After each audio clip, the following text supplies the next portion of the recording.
my whole career, it's been important to me to sort of be a part of that hacker hustler duo. To tie this into the work we're doing at K2 Venture Partners as well, I believe Chris and I can build just about anything. And Wisr built my confidence back up with a successful exit to sort of know I have these go-to-market chops that are really unique. In launching Squad, what took millions of dollars at Decision Desk and then took a $1 million at Wisr for $250K or less, me, Chris, an engineer, and AI are able to ship the same level of product and software. Welcome to the Lay of the Land podcast, where we are exploring what people are building in Cleveland and throughout Northeast Ohio. I am your host, Jeffrey Stern, and today I had the real pleasure of speaking with John Knific, serial entrepreneur and investor who has built 3 venture-backed software companies here in Cleveland. His latest venture, Squad, is a peer discovery platform designed to gamify ratings and rankings for Gen Z, starting on college campuses, delivering valuable preference data to marketers. Prior to Squad, John co-founded Wisr, a virtual communities platform that transformed how universities engage with students. Wisr ultimately served about 1 million active users before being acquired by the Education Advisory Board, EAB, and Vista Equity in 2021. For those interested in diving deeper into Wisr's story, I'd recommend checking out episode 35 of Lay of the Land, where Kate Volzer, one of John's co-founders, shared her perspective on their journey. John's entrepreneurial journey began with Decision Desk, a company which he started out of his dorm room as a student at Case Western Reserve University when he was still on a music and pre-medicine track, and ultimately raised $6 million in venture funding for. Today, alongside building Squad, John is also the co-founder of K2 Venture Partners, where he and Chris Ciccarello, his other co-founder from Wisr, invest in and advise regional startups. In our conversation, we'll cover how John has evolved as a founder, his philosophy on product management and go-to-market strategy, the intersection of jazz and entrepreneurship, opportunities in education and in EdTech, building for enterprises versus building for consumers, mentorship, and lots more lessons learned from his journey across 3 startups. Please enjoy this awesome conversation with John Knific. Lay of the Land is brought to you by Impact Architects and by 90. As we share the stories of entrepreneurs building incredible organizations in Cleveland and throughout Northeast Ohio, Impact Architects has helped hundreds of those leaders, many of whom we have heard from as guests on this very podcast, realize their own visions and build these great organizations. I believe in Impact Architects and the people behind it so much that I have actually joined them personally in their mission to help leaders gain focus, align together, and thrive by doing what they love. If you too are trying to build great, Impact Architects is offering to sit down with you for a free consultation or provide a free trial through 90, the software platform that helps teams build great companies. If you are interested in learning more about partnering with Impact Architects or by leveraging 90 to power your own business, please go to ia.layoftheland.fm. The link will also be in our show notes.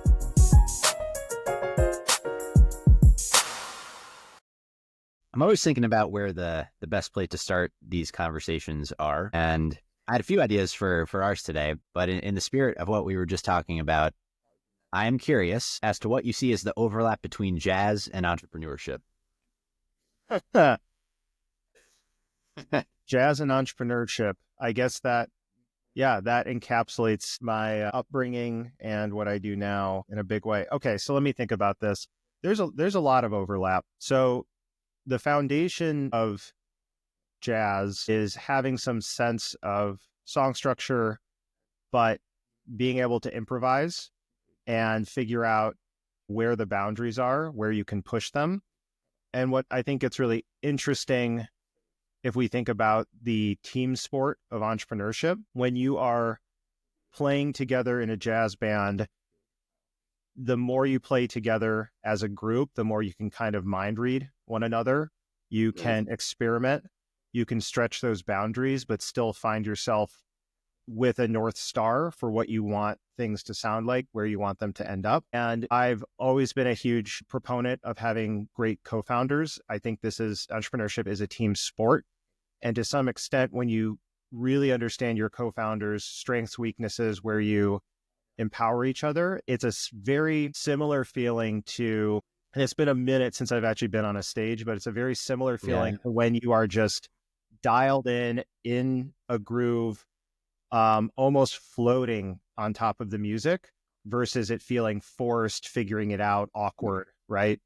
So I think, I don't know, we could spend the whole hour talking about that. Yeah. Well, I kind of love that you opened with that, because I always find myself fascinated by entrepreneurs who go for it a second time, let alone a third time, as their career evolves, like yours has. Because one of the patterns that I pick up on from founders is that it's kind of like one of the perennial trite but true things. But if they knew what they know now, they likely wouldn't have set out to build, what they did, knowing the Herculean challenge that it entailed at the time. Yeah. But those who have opted to dive back in, I think, speaks to a certain kind of internal drive and motivation that is interesting. But I hadn't thought so much about the co-founder chemistry as like a way to make serial entrepreneurship easier. Yeah. And there are plenty of founders I deeply respect who like the sort of route to it. For me, I have to be building things. I have to be solving problems. I mean, this is technically my third venture-backed company. Yeah. And I've been starting them literally since college. And before that, I had little businesses in middle school and high school and early. The crazy part about my background is my first real job was after being acquired by Vista Equity and Education Advisory Board at Wisr, and landed at EAB in an executive product management role, reporting to like the head of the division. And I remember in our first meeting, I was like, I don't want to make this weird, but you're my first boss. So for me, it's less, I don't know that it was ever conscious. And actually, to tie it back to music, the people who go into music and are successful have to be entrepreneurial, right? They are creative, they are builders, they have to put a lot of pieces together to make a career out of it.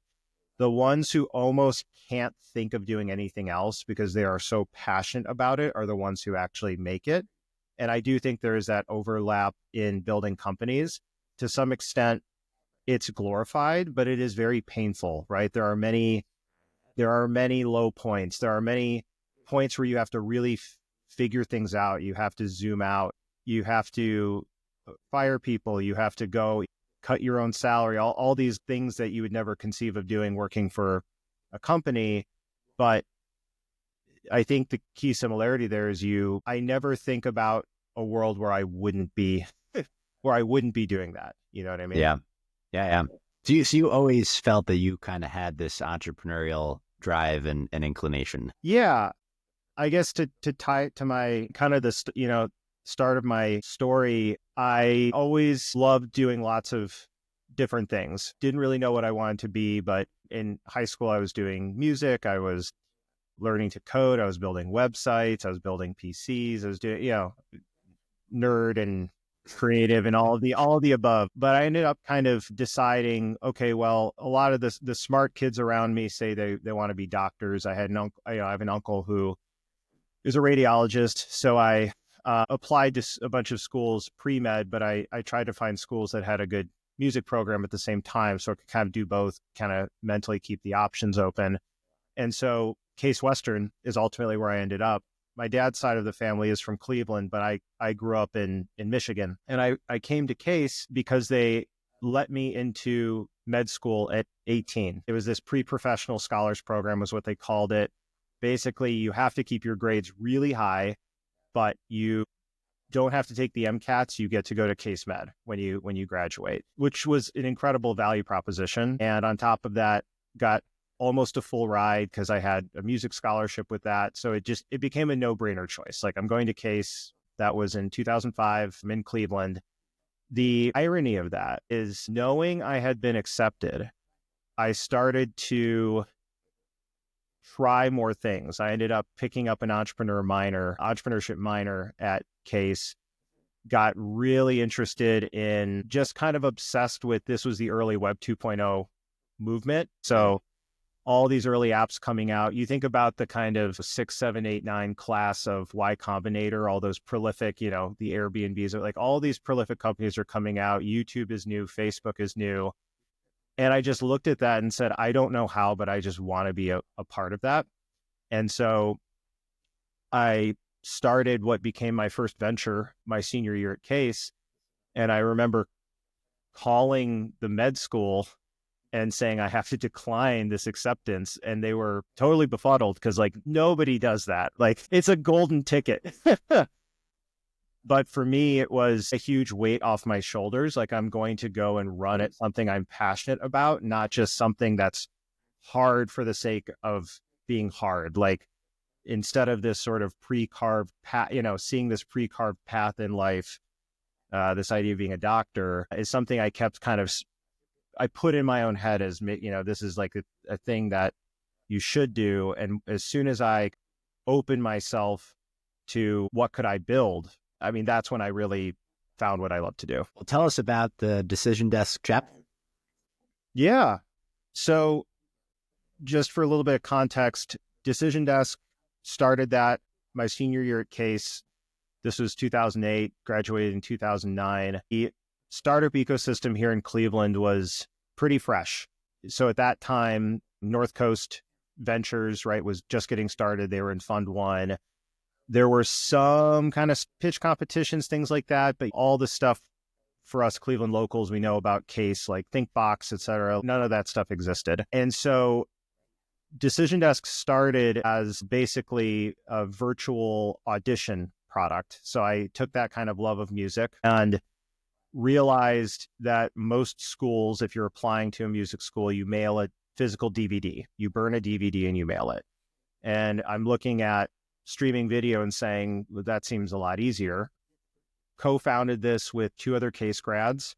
We built the self-hosted transcoder that could do HD, which was a little novel at the time in the sense that HD was a little more expensive. Basically put a form on top of it, a login on top of it, and I started selling it to universities. And that was, without me knowing it, kind of my entry point into EdTech, my entry point into SaaS. I remember my first sale, walked in, found a button-down shirt. I'm in college, walked into the Cleveland Institute of Music and had this meeting. And I said, well, how do you guys handle your auditions today? They walked me into a room that was literally wall to wall with DVDs and bins that they physically handed out to faculty.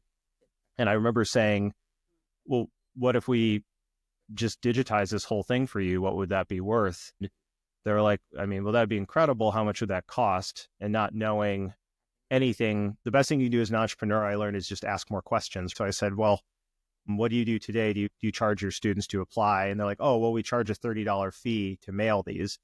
I said, well, what if we split it with you? And what I didn't realize was that was a $1,000 contract I had just booked because of the volume that they were getting. And we just rinse repeated, stacked more music schools. At that time, I started to connect with some of the early software startup movers in town, like super grateful for, Todd Fetterman. He had very recently kind of helped create North Coast. Charlie Stack was very involved at that time. And those guys, I came back around to kind of being involved in Case's entrepreneurial programming, but there wasn't as much there at the time. Yeah. So it was really the community leaders who helped bring me up, show me the ropes. And the funny part is a lot of us were learning together. There were not many SaaS startups at that time. So we were all kind of figuring it out. Yeah, that was the origin story of Decision Desk. Yeah. Well, it just came to mind, and I feel like I would be remiss if I didn't ask about it in the spirit and honor of Bob Sopko. I did want to ask about, his role in your journey and, what you take as lessons from the opportunity to have worked with Bob. I'm happy you mentioned that. I met Bob about a year into starting that venture. He was also kind of early in his career at Case, and he actually introduced me to Lev Gonick, who at the time was the CIO of Case, and Lev joined our board, and he eventually became the CIO of Arizona State. So one of the most powerful dudes in EdTech. I didn't know what I was doing. I was a kid. Bob just made these connections and kind of forged. And we see everyone writing these stories, which is honestly so beautiful because I think we all, until you see the volume of just goodwill, it's staggering. In the onesies, twosies, you feel it's like, oh, well, he must have just really liked me. It's like, no, this is just who, I mean, sure, he liked me, but that's just who he was. That's just who he was. You know what I mean? Yeah. So yeah, Bob through thick and thin, for me personally, was a champion because there were low, I mean, we can get into it, but there were lowlights and highlights to this entrepreneurial journey I've had, and Bob would always show up and be a champion every step of the way. We'll ground it maybe in EdTech as a theme, but I'm curious, what about the intersection of technology and education was interesting and exciting to you? What were the problems that you were interested in exploring? Obviously, Decision Desk made way for what you built and worked on with Wisr. What was it about that space that had such a gravity to it for you? There were a few things. So I didn't mention this, but both my parents were college faculty members. So I had grown up being around educators, colleges, my entire life. It was really it was interesting, that multimedia music angle that kind of tripped me into EdTech. It wasn't maybe as intentional as I could pretend it was. What was interesting though is in building things for universities, the hardest part was always the sales cycle, getting in, building those relationships. It's very political. It's a very matrixed, complicated sale. But once you're in, they're really willing to try stuff. These are like very long-term, multi-year relationships. And as a sandbox for me to learn how to build products, build software, and cut my teeth in sort of B2B to C, where I could interact with students on the app side, but work on solving really bigger picture issues around like retention, enrollment, advancement. Like I've had roles in software at all those components of a university. To me, that was really interesting. I was able to learn a lot and build really great products, build great companies. And as we talk about that making way for Wisr, without going into the full story, Decision Desk got tricky at the point where we were a beautiful vertical SaaS product, but we started to really get beat up from the larger CRM vendors who just kind of encapsulated what we did in a larger solution. We kind of orchestrated a soft landing for that company, but around that time, kind of towards the tail end of it, I brought in Kate Volzer, who, as you well know, became my co-founder at Wisr. Candidly, I had this chip on my shoulder from Decision Desk not being a huge success in the end, especially since it kind of was an early success and then had some trouble along the way. And I felt like I had those battle scars, that understanding how to ship product, sell into that space. And Kate brought an element to it that I didn't have, which she had been on the inside of universities. She had worked in admissions at the University of Chicago. She had her MBA from Chicago Booth. And candidly, she just was a trailblazer networker. I've always been a little more introspective, like how do we find product market fit? How do we carve out these channels? She gets out there, kicks down doors. And I basically knew after a few conversations with her, if we picked what we were going to do, we would make a successful EdTech company. It almost didn't matter where in EdTech, we would build a successful company. And so we actually literally got out the napkin, like literally over drinks, and we drafted up what the first version of Wisr would be, which started out in mentorship, didn't end there, but started out in mentorship. And the missing component, again, without going too far into it, a lot of the challenges with Decision Desk, more so towards the end, came from not having great technical leadership. And so I knew we needed someone as an equal co-founder who was incredible at architecting software and someone we could really trust. And that's where I had known Chris Ciccarello in the community for a while. It was timed really well where he came in as an equal third co-founder, and we started on the journey together. And as we'll probably talk about, Chris and I now have a software studio together, and we're co-founders in this third venture. I guess from those lemons at the end of Decision Desk, we made the lemonade with Wisr. Yeah. Well, and I think, now having kind of laid the foundation for those three chapters with Decision Desk, Wisr, and what you're working on now. I mean, one of the things in the spirit of this kind of serial entrepreneurship and getting back into the arena is because I think you've begun to touch on some of them, but like what you've taken with you at each stage that Yeah. you've brought with you to the subsequent undertaking, and just kind of the most salient lessons learned along the way. Yeah. Well, that's a big topic. So the first thing, let's tie it back. One of the biggest lessons learned, and I'll tie it back to kind of your first question in us talking about co-founders. I believe strongly the team at the beginning has to be able to ship and sell. If that founding team can't do that, I don't care who you hire, you're not going to be successful, or at least not nearly as successful as you could be. And with Wisr, we did raise a seed round. I'm actually spacing on the number, but about $1 million to start, signed contracts, shipped. We hit a rough patch where the product market fit wasn't as strong as we had hoped selling into alumni relations offices, but we saw a beacon for how we could sell into enrollment again, which, by the way, that's another huge takeaway. In B2B, there's only really 3 value propositions. You can save people time, save people money, or make people money. And you want to be in the latterest part of that, Yeah. right? So when it came to Wisr's narrative around that, we realized we were saving people more time than making them money, which is when we pivoted to enrollment. The tough part about that part of the story was we had to cut the team down. That included actually firing some close friends who were working with us at the time. But the key difference between that experience and the Decision Desk experience is we didn't raise $1 more capital.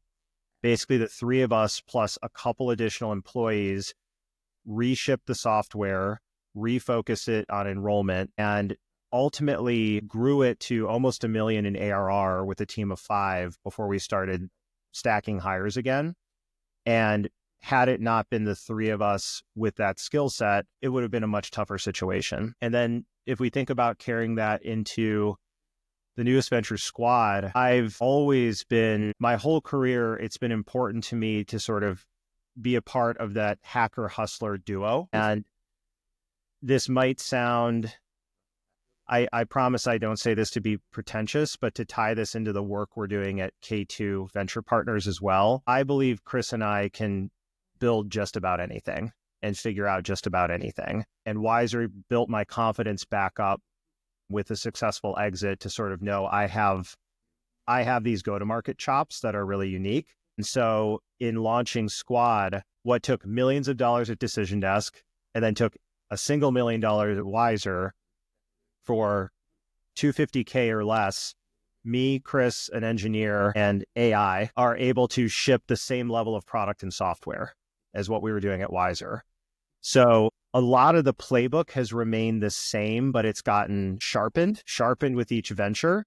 A lot of it just execution and pattern recognition, but also kind of knowing what's important and what's not important. That's a pretty fascinating paradigm also, because it, I think, kind of just is true of the technological trend of what used to require millions of dollars in startup capital, and like multitudes of employees and years to reach market scale can now be accomplished with thousands of dollars and a handful of employees and a shortened time horizon. And that's just like the technological leverage at its best that you've tapped into. 100%. Yeah. That's where what Chris and I are doing with K2 is really realizing that by having our skill sets and amazing tech enablement, whether it's spitting out our own ideas like Squad or working with a founder who's trying to figure out product market fit, the money required to do this is infinitely less than it used to be. And you can move the needle really, really quickly. So the whole notion of what a studio can be and how you can be testing and spinning up these apps in even multiple companies would have been unfathomable a decade ago. Like Decision Desk era, the thought of spinning up and testing multiple apps at once just sounds absurd. But I think it's actually, required now because the moat is so much shallower. You need speed, you need momentum, you need multiple irons in the fire to be successful. So yeah, same playbook, but it's sped up a lot since venture one. Yeah. The way I've kind of thought about that velocity piece and the time it takes to bring these ideas to market is that before where you would be testing the ideas that you have, now I feel like it allows you to focus a bit more on the quality of the ideas. Agreed. Which is it's just pretty fascinating. I think it'll unlock a lot for hopefully all of us going forward. Yeah, totally. It's some people find it scary, but I've candidly found it incredible. It unlocks so much potential. For example, I'm not really a coder. I play a designer on TV. I can operate Figma, and I've created plenty of landing pages and all that. But, with our use of, like, we use Anthropic heavily, we use Claude heavily, I'm able to help spin up front ends, applicable prototypes, sorts of things that if we connect the dots to the past ventures, you would have teams to do. You'd outsource marketing firms, right? So I think for the entrepreneurs who like to roll up their sleeves, figure stuff out, you can get way deeper into product market fit before thinking about spending lots of money on a concept. Money should unlock, and that's always been the case. Money should unlock scale. You should use as little money as possible in the figuring shit out stage. You should use it the most when you're pouring gasoline on something that's working. And I just think that that's been enabled more and more. So I want to take a brief moment to unpack your first job, if you will, which was, as an employee of the company that had acquired Wisr. Yeah. And knowing that you've since departed, and we'll get to Squad and K2, but I am curious what you kind of took from having a job and a role and what that transition was like when you reflect on Wisr's story. How was that transition and what was it like having a job? It's a good question. I am a better founder than I am an employee. I'll start there. The folks at EAB, which was our acquiring company, could not have been better to the team and the founding team. They gave us a lot of latitude. They gave us a lot of opportunity within the organization.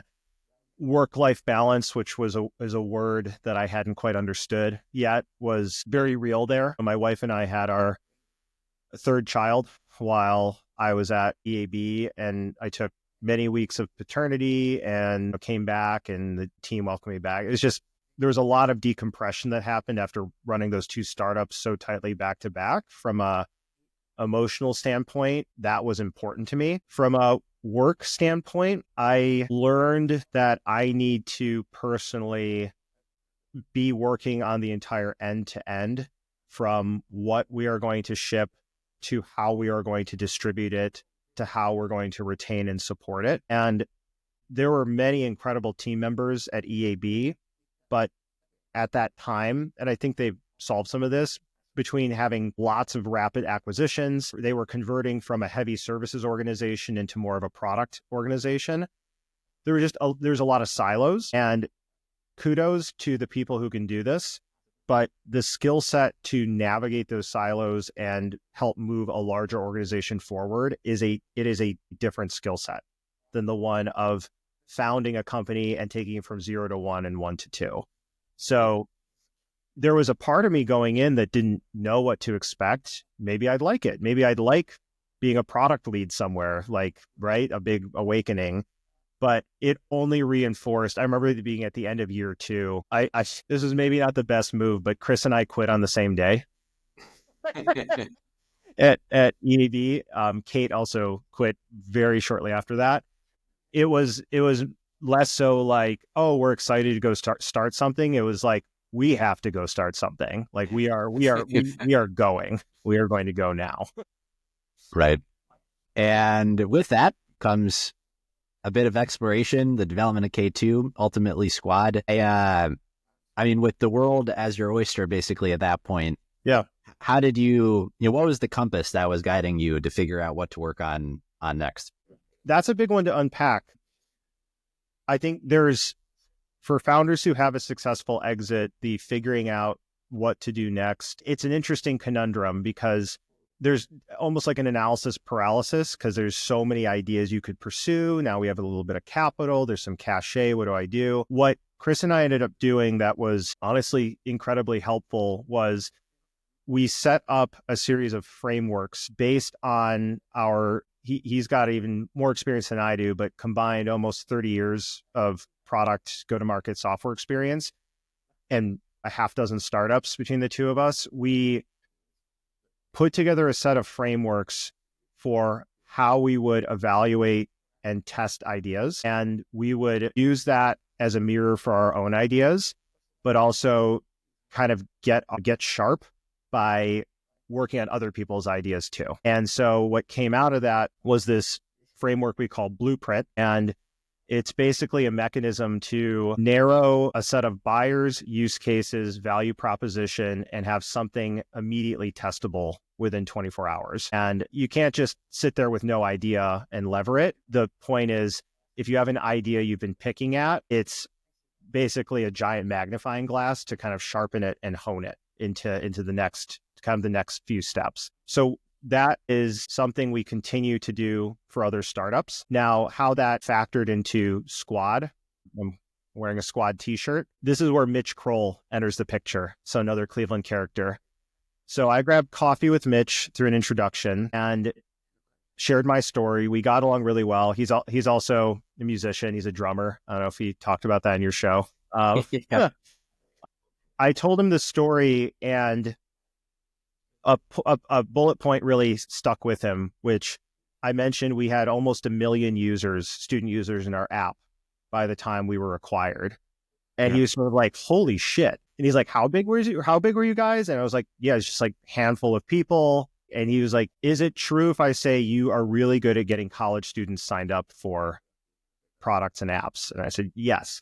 And he said, maybe you were fatigued for a minute and kind of like from the education, but think bigger. And that was the big Mitch thing that lent itself really well in parallel with the way Chris and I work with our kind of very pragmatic strategic thinking, was zoom out, think a little bit bigger. And so what we started picking at was, what were the parts of Wisr that really hooked students and got them excited to use the app? And the part that really hooked them was, if you are coming into a school for the first time, you're very open to new things and you're very eager to learn and you're very eager for a sense of belonging. All things that traditional social media kind of suck at. One of the most powerful things we had going at Wisr, now the funny part was Wisr was sold to the school as a way for incoming freshmen to connect with upperclassmen. It turned out, and the reason we were worth a good bit of money was, if an incoming or a prospective student used Wisr, they were 4 times more likely to enroll in that school because they felt a sense of connection. So that was like the B2B value prop. But the consumer value prop was that if you have been at a school for a while, you have all this amazing tacit knowledge of the culture, clubs, the best professors, the best happy hour. Like, these things sound trivial, but it is literally your entire world when you're going into college as this like new formed adult. So we basically picked at that emotional job. And I think that's kind of the key difference in a learning curve for us doing consumer versus strict B2B. You're solving an emotional job, a little less than that sort of enrollment functional job. And so, I can talk more about what the Squad app is and what we're doing, but it was that think bigger, build something that could actually scale to millions and millions of users. And we took sort of that hook we learned from Wisr, took the dash of inspiration from Mitch to go big or go home, and then kind of apply our pragmatic lens of the K2. And that's how Squad came out. I love that. I guess the way I would frame this question is, if one of the takeaways from Decision Desk and Wisr was this learning that enterprise businesses you can frame in this way of saving money, saving time, growing revenue, what have you come to be able to articulate about what that looks like, with this? You kind of mentioned the emotional problem, but like, what does that look like in consumer? How do you think about the higher level problem to be solved with consumer? And then, I would love to just hear about, where has Squad come to at this point? Yeah. So I'll start very philosophical and then we'll talk practical about what we're building, why it's valuable. So hanging on that transition point into college, and to some extent, transition point out of college, equally important. There's a couple key turning points there that people are very open to trying new things, particularly new apps that we're leveraging. When we talk about consumer needs, talking about Maslow hierarchy stuff like love, friendship, belonging. For consumer apps, that's really, really important. And we live in an attention economy. Look at how ad dollars are spent. Look at the growth of social media spending, the growth of influencer ad spending. Social media is the internet for young people. They're in those apps way more than they're in a browser. So you have to take that context for that. There's like $1 trillion of ad spend at stake, thinking about where the puck is going there. So it's with that lens, Chris and I basically said, how can we take what we're good at, deliver something that actually creates good in a sense of belonging, but carves out a really meaningful set of eyeballs that would be incredibly valuable if we were actually able to scale. And so the Squad app is basically a community app for college campuses. And we've created this unique mechanic that we call a pick. So early Twitter is a tweet, early Facebook, the wall. We created something called a pick. Basically, every day we prompt a really interesting question that's basically rating and ranking different things, whether it's best taco on campus, to which of these 5 pairs of shoes is the cutest, to which of these professors gives the most interesting lecture. And what happens when you vote on that is it reveals what other people think, which is a natural human instinct. You want to see what your friends think. You want to see what other people think compared to your opinion.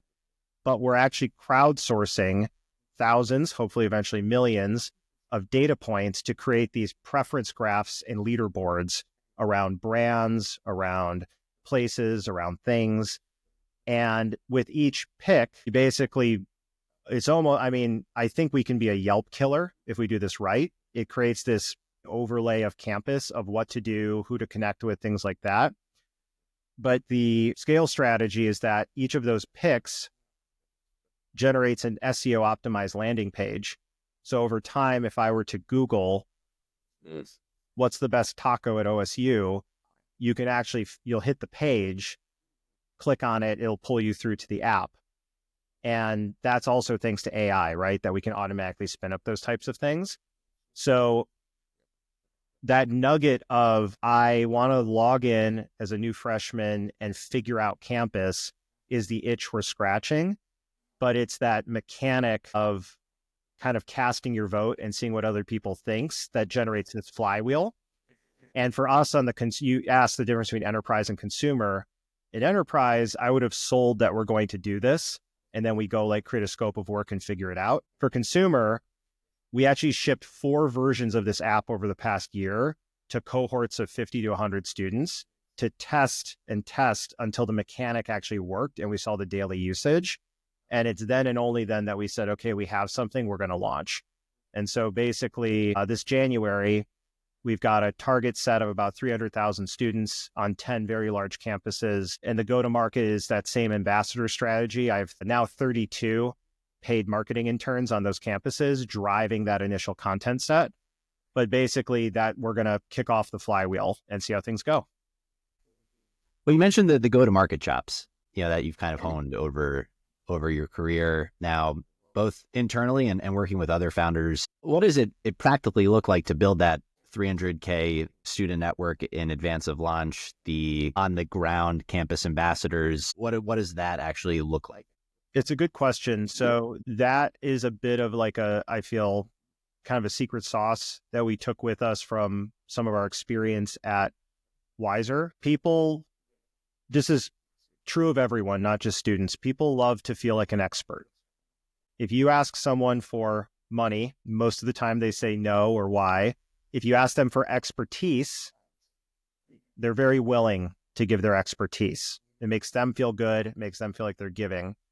So to tie that to this ambassador model, I basically ran a really aggressive recruiting campaign for students interested in entrepreneurship and marketing who are very social and a part of lots of different clubs. And I asked them I kind of created this systematic interview. I actually got the interviews down to 17 minutes to basically figure out, will they be successful in this role, which is willing to put themselves out there, share opinions, and invite people. And we have some really amazing students. It's incredible. We did our first all hands where I had all 30 of these students on a video call at the same time. Yeah. And the ideas, they basically feel like this is their app and they're self-empowered to promote it. I have some that are creating pics and then printing out QR codes for each pic and like plastering them on bars. I have some who are befriending RAs at schools and making it like part of the introduction to campus. So that go-to-market hack is creating that sense of ownership, giving them the tools to be successful, and then being there for them to kind of help support that launch. The app itself has to work. It has to retain people. It has to be fun. It has to have utility. But the kind of levering that distribution channel is mission critical. So for me, since with the launch coming up, that's kind of the main priority on the squad side is making sure those ambassadors are successful. What does success look like for you in this context and kind of writ large? Is it a rendered obsolescence of Yelp, or what is the impact that you are hoping to drive here? Well, Jeffrey, 3 out of 4 people on Yelp are over the age of 35, so it's rendered itself obsolete. I'm kidding. Success for me is the same as always, that people love the product.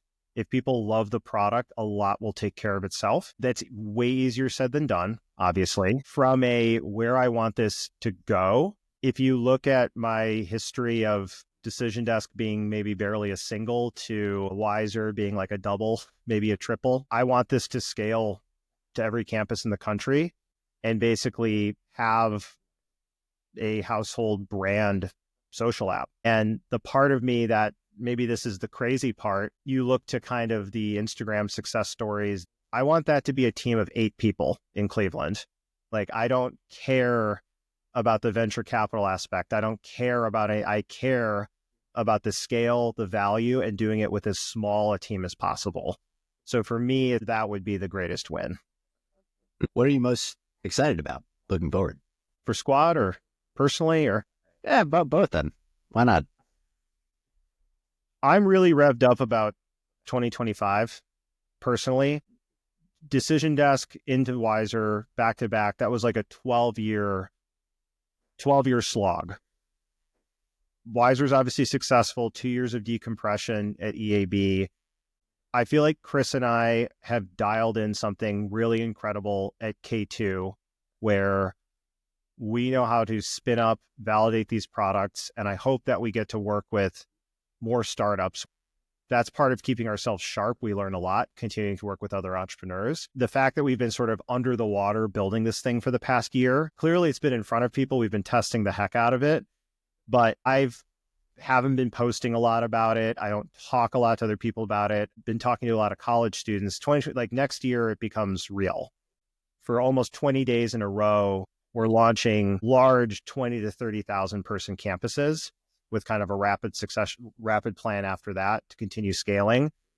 All that becomes real next month. So like for me, coming out of this build period, going into the launch period, I know you know this feeling because it's a very unique feeling in a startup to go from the talk about it to it's live. And that's what we're about. That's what we're about to do. With regards to, and I like the way you kind of framed it as staying sharp from the K2 perspective. Yeah. What have you kind of taken from working with other founders who are building their own ideas and trying to bring those to fruition about that 0 to 1 phase and thinking writ large, the product management philosophy? And sometimes it's easier to recognize the lessons and learnings with other people than it is in yourself. So I'm curious, like what you've learned from others that you had in like self-reflection. Maybe most elegantly put, it's the greatest form of knowing is teaching. And I love working with college entrepreneurs in particular. I mean, I was one and I feel grateful in that sort of pay forward aspect. What's neat about putting the energy into something more specific like K2 and that, the blueprint workshop that we do is we can have a really deep level of impact, but also we have to think through a problem, help figure out a go-to-market, help figure out how to test it. And that's always, I mean, it's opening up neural pathways for us too. We are teaching the practices between the two of us. We've seen a lot, but we come away learning something new. And sometimes it's a vertical that we're not going to tackle right away. But man, the pattern recognition, it starts to become very real, because at the end of the day, there has to be a great hook to a product, a value prop, and a great traction channel. And the more you start to see those patterns, when we come back to the venture we're working on, you never know what's going to unlock something interesting.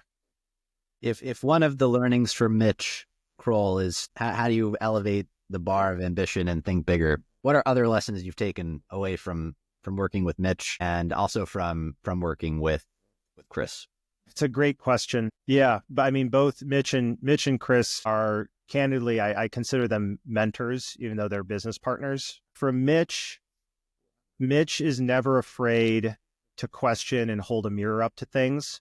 Like the think bigger, he can tell almost instantaneously when you're too far in the weeds and that you need to put something down and zoom back out. And no matter how much I talk about the importance of zooming out, when you're actually the one building something, it's really hard not to get in the weeds. Actually, you have to be in the weeds to be successful. Yeah. So Mitch is a great influence on us to be that checkpoint as someone who's been at it longer than us, even more pattern recognition. And you want people like that around who have seen the patterns, been the founder, been the one in the hot seat to kind of call things as they see them. Things I've learned from Chris, man, he's taught me basically what it means to run a great product organization, just in terms of how to think about building great software, why you're going to build great software. I felt like before working with him, you'd fall for a lot of the like, what's trendy, what's cool in tech, people throwing around the jargon. Yeah. Like Chris is kind of this old school aspect to it. It always comes back to like, what's the smallest thing we can build to delight the user? How do we build it in a way that's not going to screw us over later? And how are we going to measure if it's working or not? Now we both kind of mind lock around that way of thinking. And that's ultimately, I think, why we've been successful as a team. You had mentioned the, call it, nascency of the Cleveland entrepreneurial scene when you were getting started at Decision Desk, and how the cohort, if you will, of companies building at that time were trying to figure it out, working together through it. What have been your reflections on kind of the evolution of Cleveland entrepreneurship and the role Cleveland has in your journey? Yeah, I think the people here really care to see fellow entrepreneurs be successful. There are more entrepreneurs here now, but I won't sugarcoat it. Like, we still don't have great density. And I think there's a camaraderie there in people actually willing to fight the good fight and try to build something from scratch. And you brought up Bob Sacco earlier. It's people like that literally make all the difference. So I learned from people like that, you want to be one of those people, because if you're in this position doing this for the first time, you really need all the help you can get. You're going to make a shitload of mistakes. That people energy is the most important part. I think from like a capital and a density, there's a lot of wood to chop still. Like, love the role you're now playing with Ohio Fund. I think there are people trying to really make a difference there in terms of just the infrastructure and the opportunities to bring some scale to things. But what's neat is why I'm ultimately very optimistic is, okay, yes, maybe we've had certain density issues, but all the reasons why Chris and I and $250K of our own investment can build what I think is a world-class company, that bar is so much lower than it was 10 years ago. Yeah. And so it's really getting more of these smart people together to learn and share and trade knowledge. And I think it's become much less dependent on capital It's about the skill set. And to some extent, it always has been. But now when we talk about the most powerful thing we can do, it's keeping kids here from college. I mean, it's small, but our first hire at Squad is an awesome young engineer who just graduated Case. He had a job waiting for him back in New York City. He's from Jersey at Capital One. And I talked him into doing the crazy thing, which is staying in Cleveland, and pay him well and all that. But like, you got to be a little crazy to take that job. And he took it. And he's learning a shitload from Chris. I hope he's learning a lot from me. And yes, that's only one person, but like that building block of keeping the people here, that's going to make a much bigger difference than I think any other influencer can. That piece is critically important. It just is. And we think just need a lot more of it to transpire. But I share your optimism. I think it's the barrier to entrepreneurship has never been lower, and especially to do it at scale and with a quality of product that again just used to require a lot more. Yeah. What's your sense on how to instill this way of thinking more? How do you get the entrepreneurs thinking more about how to leverage AI and kind of just the technology stack of the day more? Well, I'll pull something that is something else I learned a lot from Chris, is you just got to ship. Not to make it so simple, but you ship something, get someone to try and use something, you're going to learn a lot. And this is the same as anything. You have to go out there and make some mistakes. And if you're young and you've never shipped anything before, like, this is the greatest time in the world to do that. I mean, that's the downside of the AI tools is you can make a big mess very fast. Fast is the operative word with AI. It'll be fast, whether it's the right answer or the wrong answer. But if the goal is to ship, iterate, learn, like, you kidding me? This is an incredible time to be doing that. But that's the gap. Like sitting there thinking about things versus shipping and getting someone to trying to just drive some freaking value. Right. Right. That's what I was getting at, but articulated much better when I was getting at the quality of the idea. Because I think really what it does is it lets you understand much earlier if your idea is bad. There you go. Yeah, exactly. Yeah. Because who knows if I mean, ideas I've thought are super stupid have been very successful. Yeah, it's in the execution for sure. To tie it back to some of the frameworks Chris and I have used to work with other startups, our goal is always to get someone in a spot where they can go out there and actually try selling it. At the end of the day, that's actually the outcome we're driving at.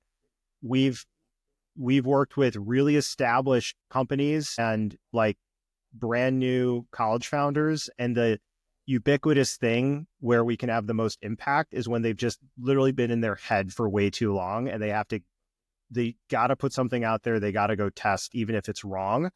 I think this step that's worth helping people unlock. That's where the rubber hits the road. For sure.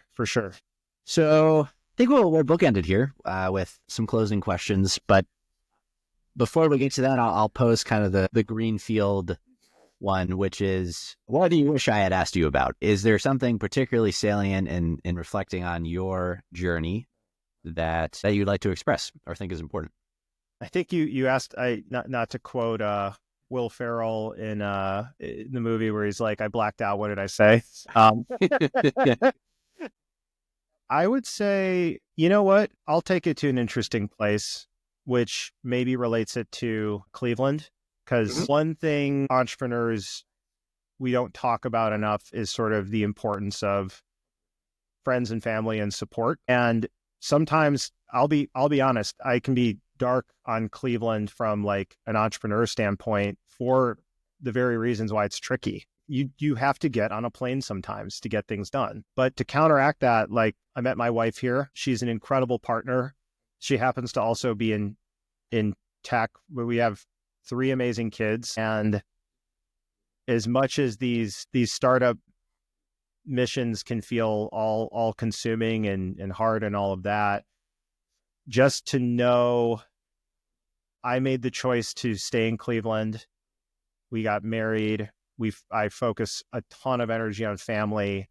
And this is truly an amazing place to raise a family. Like our quality of life, the multiplier effect, like the proceeds from our exit, what we can do here versus if I was in Manhattan or San Francisco or Austin. So just to tie it to kind of the theme of this being a Cleveland-based pod, we shouldn't always fake that this is some incredible startup ecosystem sometimes.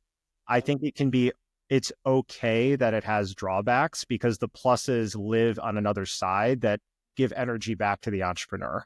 And I know for me, having an awesome family, knowing I'm supported, that's what makes the bad days better and the great days even greater. Yeah, well said. I mean, we kind of have to live in the reality of what it is to be here. And it's no use trying to like fabricate some alternative version of it. And we got to just lean into the strengths of it. And totally. Well said. Well, I'll ask then our traditional closing question, which is for a hidden gem in Cleveland, something other folks may not know about, but they should. I will admit to seeing the question in advance and giving it some thought. And I am who I am. So I think in bullet points of 3. So I'm going to give you 3. Perfect. One is not hidden, but I always forget how incredible Severance Hall and our orchestra is. And magnificent. We splurged for some box seats for the Christmas show tomorrow that we're taking the whole family to. And I'm always like, man, why am I not going to this more? Like it competes with every orchestra in the world, legit, right? That's not like just like a Cleveland pride thing. Like it's real. So that's a number 1. Number 2, for those who aren't West Siders, Tartine Bistro in Rocky River. It's an awesome little French bistro. They went through a rough patch with some ownership change, but they're kicking butt again. I have really awesome memories of this because when my wife and I were first dating, this was literally 15 years ago, and I didn't make a salary from Decision Desk. You could get a wood-fired pizza and a carafe of Bordeaux for $28 there. That price has increased a lot, but I have such fond memories. And then my last one is more of a shout out. This one's definitely a hidden gem. The old Coventry Theater on Coventry next to the Grog Shop. So I've got a buddy, his name's Joel Negus. He has the insane vision of it becoming a world-class soundstage for doing a film scoring production. And he's actually willing it into being. So he and a group renovated the theater into being this beautiful, acoustically perfect space. And they don't do a lot of public concerts, but occasionally they're hosting events there to record amazing live music. And it's a really unique experience. So his name's Joel Negus and his group is called Cleveland Scoring. But if you have a chance to just find a random show, like they're recording string quartets, chamber groups all the time, it's just a very neat, intimate space. And all the gear is there where they're doing literally like, I think he's on the path to being Grammy production artist, but I'm kind of watching it unfold. And that's happening here in our backyard, which is neat. Wow, that's amazing. Yeah. Those are fantastic. Well, John, I just want to thank you for coming on, sharing your story. Really appreciate you taking the time. Thanks, Jeffrey. Appreciate it. If folks had anything they wanted to follow up with you about, what would be the best way for them to do so? I'll put my personal email out there, john.knific@gmail.com. And I try my best to keep on top of LinkedIn. So those are 2 pretty easy places to find me. Awesome. And then quick rapid fire. Who's your favorite jazz musician? Oh, man. There's a poster of him you probably can't see. Bill Evans on piano is probably my favorite. Got it. I was just curious there. Yeah. Cool. Thanks again, John. Awesome. All right. See ya. That's all for this week. Thank you for listening. We'd love to hear your thoughts on today's show. So if you have any feedback, please send over an email to jeffrey@layoftheland.fm or find us on Twitter @podlayoftheland or @sternhefe, JEFE. If you or someone you know would make a good guest for our show, please reach out as well and let us know. And if you enjoy the podcast, please subscribe and leave a review on iTunes or on your preferred podcast player. Your support goes a long way to help us spread the word and continue to bring the Cleveland founders and builders we love having on the show. We'll be back here next week at the same time to map more of the land. The Lay of the Land podcast was developed in collaboration with the Up Company LLC. At the time of this recording, unless otherwise indicated, we do not own equity or other financial interests in the company which appear on this show. All opinions expressed by podcast participants are solely their own and do not reflect the opinions of any entity which employs us. This podcast is for informational purposes only and should not be relied upon as a basis for investment decisions. Thank you for listening, and we'll talk to you next week.